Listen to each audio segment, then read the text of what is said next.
Kemudian baru digulingkan di tanggal 8 Desember kemarin 2024. Dan itu menjadi kemenangan besar di Timur Tengah.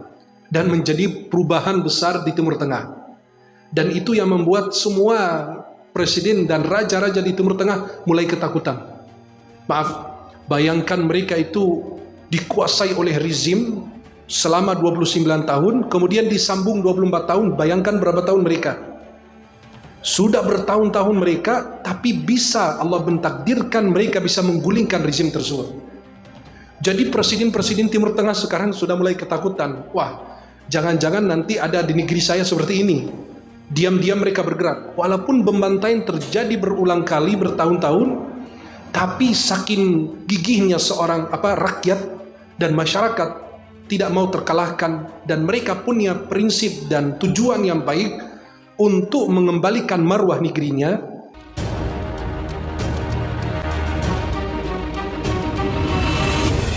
Assalamualaikum warahmatullahi wabarakatuh. Innal hamdalillah nahmaduhu wa nasta'inu bihi wa nastaghfiruhu wa nastahdihi. Na'udzu billahi ta'ala min shururi anfusina wa sayyiati a'malina. May yahdihillahu fala mudilla lahu wa may yudlil fala hadiya lahu. Asyhadu an la ilaha illallah wahdahu la syarika lah, asyhadu anna Muhammadan abduhu wa rasuluh. Allahumma salli wa sallim wa barik alaihi wa alihi wa ashabihi wa man tabi'ahum bi ihsan ila yaumiddin wa alaina ma'hum bi rahmatika arhamar rahim. Para jemaah yang dimuliakan Allah, uhibbukum jami'an fillah, saya mencintai kalian semua karena Allah. Semoga Allah senantiasa mempertemukan kita di dunia dalam taat dan di akhirat di surganya Allah Subhanahu wa taala. Alhamdulillah, kita semua dipertemukan di pagi hari ini dalam keadaan sehat dan dalam keadaan iman dan Islam. Alhamdulillah, melaksanakan sholat subuh berjamaah. Mudah-mudahan kita semua istiqamah dalam taat sampai akhir hayat insyaAllah. Para jemaah yang dimuliakan Allah Subhanahu wa ta'ala, tema kita di pagi hari ini, pembebasan Suriah, berkah atau musibah untuk Palestina. Dengan bebasnya merdekanya Suriah, apakah itu menjadi sebuah keberkahan atau malah petaka atau musibah untuk saudara kita di Palestina? Kita harus mengetahui sejarahnya Suriah terlebih dahulu. Suriah itu dipimpin oleh Hafizul Asad, presiden Suriah sebelum yang sekarang yang baru digulingkan. Hafizul Asad ini lahir di tahun 1930 Masehi, dan dia menjadi presiden di Suriah sejak 1971 sampai tahun 2000. Berarti dia menjadi presiden Suriah selama 29 tahun, kurang lebih kayak Pak Harto dulu di Indonesia. Dan di masa kepresidenan Hafizul Asad ini melakukan berbagai macam pembantaian kepada orang Suriahnya sendiri, kepada rakyatnya sendiri. Banyak sekali pembantaian yang terjadi di zaman Hafizul Asad. Saya akan menyebut beberapa saja, bahkan musibahnya dia lebih besar. Yang pertama, di antara pembantaian yang dilakukan oleh Hafizul Asad adalah pembantaian Jisr Ash-Shughur di tahun 1980. Dia membunuh atau menghukum mati sekitar kurang lebih daripada 100 orang yang menjadi tahanan mereka di saat itu. Semua orang tersebut yang dihukum mati, mereka adalah anggota karena mereka selalu mengejar dan membunuh, membantai siapapun yang mengatasnamakan atau menisbahkan diri muslimin atau bergabung kepada mereka. Kemudian pembantaian kedua namanya pembantaian Hayyul Masyariqah di tahun 1980 juga, di tahun yang sama. Dia membunuh dan membantai 100 orang, bahkan dikubur dalam kuburan massal. Bayangkan seorang presiden membunuh rakyatnya yang harus menjadi pelayan rakyatnya sendiri, malah dia sendiri yang membantai rakyatnya. Kemudian pembantaian di Sijin Tadmur di 1980 Masehi. Dia membunuh lebih dari 200 ratusan bahkan para tahanan yang bergabung kepada atau siapapun yang menantang pemerintahan pada saat itu. Kemudian yang paling besar pembantaian yang dilakukan namanya pembantaian di tahun 1982. Dikatakan itu pembantaian terbesar pada abad tersebut. Dan dia melakukan pembunuhan, pembantaian kepada rakyatnya sendiri yang bergabung kepada dia. Hampir membunuh 60.000 atau 70.000 warga. Bahkan kota tersebut dikurung oleh pasukan-pasukan militer sampai membantai semua yang ada di dalam wilayah tersebut. Anak kecil, perempuan, laki-laki, dan masih ada videonya sampai saat ini di YouTube. Dan sangat melukai hati setiap muslim, apalagi manusia. Setiap manusia aja melihat itu pembantaian tersebut, ya, menyakiti hati setiap manusia, apalagi kita sebagai orang beriman. Dan dia lakukan pembantaian tersebut selama 27 hari. Selama 27 hari dia membantai rakyatnya sendiri. Kemudian pada tahun 2000 matilah si Hafizul Asad ini, la'anahullah. Nanti saya kenapa sebut la'anahullah, semoga Allah melaknat dia, nanti akan saya jelaskan. Kemudian dia mempersiapkan anaknya namanya Basirul Asad kalau tidak salah sebagai penerus dia. Tapi ternyata anaknya itu mati dalam kecelakaan lalu lintas. Akhirnya dia mempersiapkan anaknya Basharul Asad yang kemarin baru digulingkan. Basharul Asad ini seorang dokter, ya. Kemudian dia bersiapkan oleh ayahnya, dan Bashar ini lahir di tahun 1960 Masehi. Dan dia menjadi presiden sejak tahun 2000 sampai 2024, berarti 24 tahun. Hampir mendekati masa jabatan ayahnya pada saat itu waktu menjadi presiden. Kemudian baru digulingkan di tanggal 8 Desember kemarin 2024. Dan itu menjadi kemenangan besar di Timur Tengah dan menjadi perubahan besar di Timur Tengah. Dan itu yang membuat semua presiden dan raja-raja di Timur Tengah mulai ketakutan. Maaf, bayangkan mereka itu dikuasai oleh rezim selama 29 tahun, kemudian disambung 24 tahun, bayangkan berapa tahun mereka. Sudah bertahun-tahun mereka, tapi bisa Allah mentakdirkan mereka bisa menggulingkan rezim tersebut. Jadi presiden-presiden Timur Tengah sekarang sudah mulai ketakutan. Wah, jangan-jangan nanti ada di negeri saya seperti ini.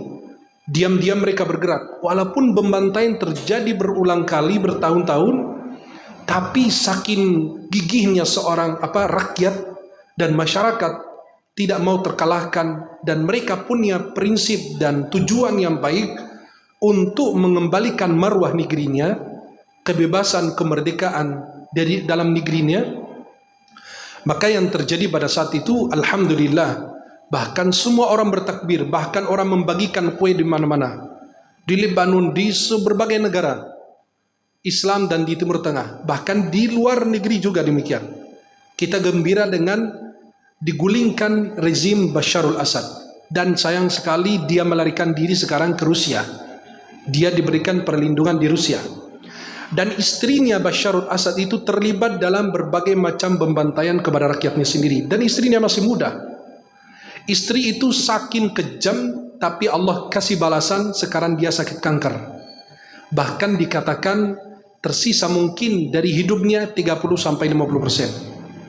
Dan insya Allah mudah-mudahan dalam waktu dekat dia bisa mengalami apa yang dia berikan kepada rakyatnya, saudaranya di Suriah. Dan kita lihat seluruh warga Suriah itu keluar, diusir dari negeri mereka sendiri, ke Mesir, ke Indonesia, ke berbagai negara. Alhamdulillah mereka sekarang bisa kembali kepada negeri mereka untuk membangun negeri mereka kembali. Kenapa saya bilang Basharul Asad dan Hafizul Asad mereka itu dilaknat Allah? Karena mereka ini bukan Islam. walaupun mereka ikut sholat Id bersama kaum muslimin dan lain, mereka ini bukan Islam. Mereka ini bukan Islam dan bukan Syiah. Mereka ini dari golongan Alawiyah atau Nusairiyah. Alawiyah dan Nusairiyah ini adalah firqah, kelompok yang muncul pada abad 3 Hijriyah dan termasuk Syiah ekstrim. Ya, dikatakan bahwa mereka ini tidak masuk Ahlussunnah dan tidak masuk Syiah. Kenapa? Karena kadang-kadang menyelisih Syiah dalam berbagai pandangan mereka. Mereka ini mengakui dan meyakini bahwa Ali bin Abi Thalib adalah Tuhan. Dan nama mereka awalnya Nusairiyah. Tapi belakangan ini mereka merubah nama mereka menjadi Al-Alawiyin atau Alawiyin.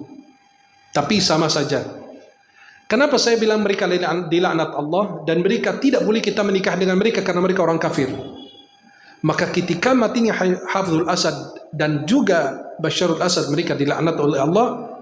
Ya kecuali kalau Basyarul Asad ini bertaubat, ya itu urusan lain.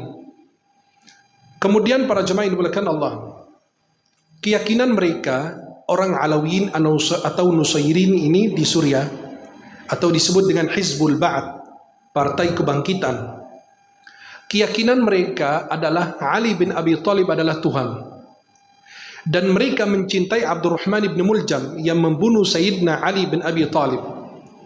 Bahkan mereka menyebut radhiyallahu anhu, yang membunuh Sayyidina Ali bin Abi Thalib, ya, menantu Nabi, anak pamannya Nabi, sahabat mulia Sayyidina Ali bin Abi Thalib.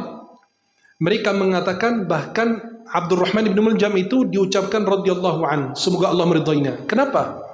Karena dia memisahkan Sayyidina Ali dari Lahud dan Nasud. Lahud itu artinya ketuhanan, Nasud adalah kemanusiaan. Sayyidina Ali punya dua sisi apa? Sisi Tuhan dan sisi manusia. Dan manusia itu dilepaskan dengan pembunuhannya. Jadi masih tersisa sisi yang namanya disebut dengan ketuhanan. Mereka meyakini bahwa Sayyidina Ali tinggal di awan-awan. Maka kalau ada awan melintas di depan orang Nusairin atau Alawiyin, mereka selalu memberi salam, Assalamu alayka ya Abul Hasan. Ya, mereka bahkan meyakini bahwa suara petir itu adalah suara Sayyidina Ali bin Abi Thalib radhiyallahu anhu. Ya. Kemudian mereka mengagungkan khamar, minuman keras. Dan mereka meminum khamar. Bahkan mereka mengagungkan pohon anggur, diagungkan oleh mereka. Mereka sholat dalam sehari 5 waktu, tapi berbeda dengan kaum muslimin karena tidak ada sujud di dalamnya. Kemudian mereka tidak mengimani haji, dan mereka mengatakan haji itu adalah kufur, bahkan menyembah berhala. Menurut mereka demikian. Mereka tidak mengimani zakat, tidak ada zakat dalam pandangan mereka, seperti yang dikenal dalam kalangan muslimin. Tapi zakat itu adalah pajak yang mereka bayar kepada guru-guru mereka, ulama-ulama mereka, ya, khums ma yamlikun, 1/5 dari apa yang mereka miliki. Kemudian mereka itu tidak melakukan puasa seperti kaum muslimin. Kalau kita berpuasa, meninggalkan makan, minum, syahwat dari terbitnya fajar sampai azan maghrib, betul? Sampai terbenamnya matahari. Tapi kalau mereka puasanya berbeda. Puasa mereka itu adalah menahan diri daripada istri mereka, artinya tidak melakukan berhubungan intim selama bulan Ramadan. Itu puasa menurut versi mereka. Tapi mereka makan minum biasa aja. Kemudian mereka itu campur akidahnya antara wathaniyah yang menyembah berhala dan para penyembah bintang dan bulan, dan dari orang Majusi dan Nasrani. Campur aduklah agama mereka, dari Islam campur dengan Nasrani, campur Majusi, campur-campur dan lain sebagainya. Mereka memiliki beberapa hari raya berbeda dengan umat Islam. Mereka memiliki hari raya An-Nairuz, itu adalah hari raya, ya, yang diperingati oleh orang Persia, orang Iran. Dan itu hari pertama di tahun Persia. Kemudian mereka memperingati tanggal 10 Muharram, Ashura, seperti orang Syiah. Kemudian mereka memperingati hari Idul Adha atau Lebaran Idul Adha Tapi menurut mereka Idul Adha itu pada tanggal 12 bulan Dzulhijjah, bukan tanggal 10 kayak kita. Kemudian mereka memperingati berbagai macam peringatan kaum Nasrani, ya, seperti tahun baru Masihi dan hari dengan Isa itu disalib dan lain sebagainya. Jadi agama mereka itu campur dengan berbagai macam agama. Bahkan mereka memperingati hari dibunuhnya Sayyidina Umar bin Khattab radhiyallahu an sebagai bentuk kegembiraan mereka atas pembunuhan Sayyidina Umar bin Khattab. Maka itulah kenapa saya bilang mereka ini bukan Islam. Bahkan Syekhul Islam Ibn Taimiyah mengatakan tentang orang Nusairin atau Alawiyin ini, beliau mengatakan mereka itu lebih kafir dibanding orang Yahudi dan Nasrani. Bayangkan. Kenapa? Karena mereka itu bekerja sama dengan musuh Islam untuk menyerang Islam. Saking kejamnya mereka, orang Alawiyin atau Nusairin ini adalah orang yang bekerja sama dengan musuh Islam untuk menyerang Islam. Itu adalah Alawiyin atau Nusairin yang sampai sekarang masih ada di Suriah. Dan sebagian kalau nggak salah ada di Lebanon. Dan ini Alawiyin ini adalah mereka yang bukan Islam. Dan itu adalah keyakinan yang dianut oleh Hafizul Asad, presiden Suriah dulu, yang mati pada tahun 2000, yang menjadi presiden selama 29 tahun. Kemudian diteruskan oleh Basharul Asad, anaknya sejak 2000 sampai 2024. Mereka semua berkeyakinan dengan keyakinan yang disebut dengan Alawiyin atau Nusairin. Maka seperti yang terjadi saat ini, ya, kita lihat kenapa orang pada gembira, karena mereka membantai negerinya sendiri, rakyatnya sendiri. Presiden itu seorang pejabat yang menjadi pelayan rakyat, bukan rakyat menjadi pelayannya. Anggota DPR itu menjadi pelayan rakyat, bukan rakyat dipersulit biar dia enak dapat mobil mewah, rumah yang indah. Tidak, justru menjadi pelayan seperti pengurus masjid, bukan hanya pengurus jabatan, melainkan menjadi pelayan, melayani tamu Allah, bukan tamu siapa-siapa. Pengurus masjid itu melayani tamu Allah, itu sebuah pelayanan yang sangat luar biasa. Maka seorang penguasa melayani siapa? Melayani rakyatnya, memberikan yang terbaik, memberikan kesejahteraan, kedamaian dan lain sebagainya. Tidak membeda-bedakan dalam masalah aturan dan hukum seperti yang terjadi pada saat ini. Maka para jemaah yang dimuliakan Allah Subhanahu wa taala, kalau kita lihat pada saat ini kegembiraan yang terjadi di seluruh negara, termasuk negara Islam dan negara Timur Tengah. Dan ini menjadi perubahan yang sangat drastis di negara Timur Tengah. Dengan suksesnya revolusi Suriah sesudah 13 tahun pembantaian yang terjadi dan mengakhiri 61 tahun dari hukumnya atau masa jabatannya atau kekuasaan Al-Asad, keluarga Al-Asad ini dari Hafizul Asad, dari ayah ke anaknya, alhamdulillah ini memberi harapan besar kepada saudara kita di Palestina. Ini menjadi harapan besar buat saudara kita di Palestina, bahwa apa yang menimpa diri mereka bertahun-tahun, berabad-abad, insya Allah bisa berakhir. Dengan apa? Kegigihannya, warganya, ya, kegigihan warganya dan persatuan orang Palestina ini yang menjadi sebuah kemenangan di kemudian hari. Kita tidak tahu kapan terjadi, tapi kita semua punya harapan bahwa Islam akan diberikan kemenangan oleh Allah. Tapi kenapa sampai sekarang belum diberikan kemenangan oleh Allah, belum dimenangkan oleh Allah? Ketika mufti Palestina di saat itu ditanya, kapan Al-Quds, Masjidil Aqsa kembali kepada umat Islam? Beliau menjawab, apabila kita kembali kepada Allah. Sesama muslim masih ada permusuhan, masih saling menjelekkan, saling memfitnah. Ya, itu yang disayangkan. Kata Nabi SAW, yaqtuluna ahlal iman wa yad'una ahlal awthan. Mereka membunuh orang beriman dan membiarkan orang menyembah berhala. Artinya apa? Berlaku baik kepada orang kafir, tapi bermusuhan dengan saudara muslim. Itu yang sangat luar biasa gitu loh.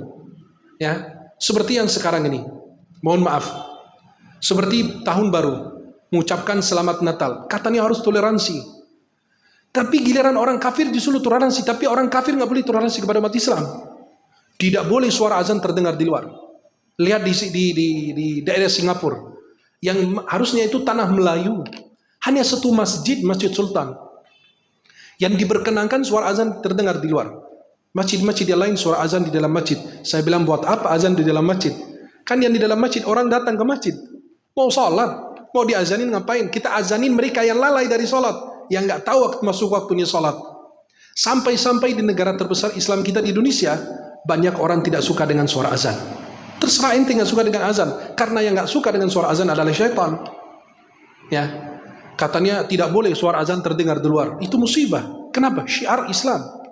Justru dalam mazhab Hanafi, di dalam kitab-kitab fikih mazhab Hanafi dikatakan, apabila sebuah penduduk negeri atau kota atau wilayah meninggalkan salah satu syiar Islam, diperangi oleh imam, penguasa atau hakim di wilayah tersebut. Syiar tidak boleh ditinggalkan. Tidak ada yang azan di berbagai tempat. Kenapa? Alasannya mengganggu. Justru azan yang menandakan kedamaian. Itu panggilan salat, ibadah kepada Allah Subhanahu wa taala. Maka para jemaah yang dimuliakan Allah Subhanahu wa taala, kalau kita memenangkan agama Allah, Allah berikan kemenangan bagi kita. Sekarang tuh lihat, orang disuruh mengucapkan selamat Natal beralasan karena toleransi, tapi orang mengerjakan sunnah Nabi malah dituduh Wahabi, dituduh teroris dan lain sebagainya. Itu kan musibah. Memelihara jenggot dituduh macam-macam. Tapi bersalaman dengan orang atau mengucapkan selamat Natal dengan lahirnya anak Tuhan malah diperbolehkan. Kan suatu yang unik. Kan Nabi SAW, pertanyaan saya, di zaman Rasulullah orang Yahudi dan Nasrani ada. Dan Nabi ketika di Madinah orang Yahudi ada. Dan di Makkah juga demikian. Nah, kita coba perhatikan. Di zaman Nabi banyak orang Nasrani. Bahkan utusan-utusan Nasrani datang banyak. Dan berbagai macam wilayah di sekitar situ juga banyak orang Nasrani. Tapi Nabi tidak pernah mengucapkan. Atau Nabi kirim surat ucapan. Nggak ada. Ya, lakum dinukum waliyadin. Silakan punya peringatan, silakan punya ucapan, silakan tafadhal. Tapi tidak boleh dicampur adukan. Karena satu kalimat pengaruhnya besar, Pak. Cuma hanya sekedar selamat Natal atau apa, itu pengaruhnya besar. Kenapa? Kalau saya mau menikah dengan seorang perempuan, hanya satu kalimat yang dia awalnya menjadi haram, akhirnya menjadi halal. Betul nggak? Ketika saya bilang saya terima nikahnya, jadi halal nggak? Yang sebelumnya menjadi haram. Berarti satu kalimat punnya di baliknya ada konsekuensi yang berat. Saya kalau bilang wallahi, demi Allah, kemudian saya bohong, kena kafarat. Cuma satu kalimat. Saya bilang sama istri, kamu cerai. Saya ceraikan kamu. Itu satu kalimat bisa melepaskan hubungan pernikahan. Apalagi cuma hanya sekedar, kata orang, cuma kalimat basa-basi. Kalau antum basa-basi berarti antum munafik. Lisan antum beda dengan hati. Kan diminta dalam Islam, harus lisan sesuai dengan hati. Hati dengan lisan. Betul nggak? Tapi itulah yang terjadi. Kenapa? Karena kita belum memenangkan agama Allah. Islam dimusuhi, sunnah Nabi dimusuhi. Tapi malah orang kafir disayangi, dicintai, malah dilakukan. Kan Allah sudah jelaskan toleransi. Lakum dinukum waliyadin. Untukmu agamamu, untuk kami agama. Udah, halas. Dia mengerjakan ibadahnya, ritualnya sendiri. Kami juga punya ibadah, kami kerjakan sendiri. Tidak boleh saling menghina. Nggak boleh. Dalam Al-Quran nggak boleh. La tasubul ladina du'una min dunillah. Fayasubbullaha adwan bighairi ilm. Kalau kita mencela Tuhan mereka kami mencela Allah Subhanahu wa taala, Tuhan kita. Maka dalam Islam itu dilarang, tidak boleh menghina. Seperti terjadi salah satu warga dari Saudi atau dari negara mana ke Thailand. Halo? Salah satu warga Saudi kalau nggak salah ke Thailand waktu itu. Kan tahu sendiri kan Thailand itu banyak patung-patungnya gitu loh. Akhirnya dia naik di atas salah satu patung, dia kencingin tuh patung. Ya, merasa muslim punya ente bukan zaman dulu Umar bin Khattab bisa membela kamu. Akhirnya dia ketika naik di atas patung itu dikencingin, akhirnya ditahan sama orang Thailand. Akhirnya mereka mau membunuh dia dan dijadikan sebagai kurban, pemberian kepada Tuhan mereka karena dia melecehkan Tuhan mereka. Akhirnya mereka hampir bunuh, akhirnya banyak desakan segala macam, akhirnya mereka memaafkan, tapi dengan syarat dia memberikan seserahan atau sesembahan kepada Tuhan mereka. Sama aja kekufuran, kemusyrikan. Kenapa kau dari awal melakukan itu? Maka untuk Tuhan atau agama yang lain kita tidak boleh. Silakan masing-masing mengerjakan ibadahnya. La ikraha fid din, tidak ada paksaan dalam agama. Untuk itu Allah ciptakan surga dan neraka. Kalau kita menginginkan semua orang penduduk bumi menjadi muslim ya susah. Jangan satu negara, satu bumi, satu rumah aja kadang-kadang beda agama, beda pemahaman, beda keyakinan dan lain sebagainya. Seperti yang terjadi. anaknya muslim, orang tuanya masih non. Ya itu, tapi saling toleransi dalam masalah agama. Silakan masing-masing menjalankan agamanya sendiri.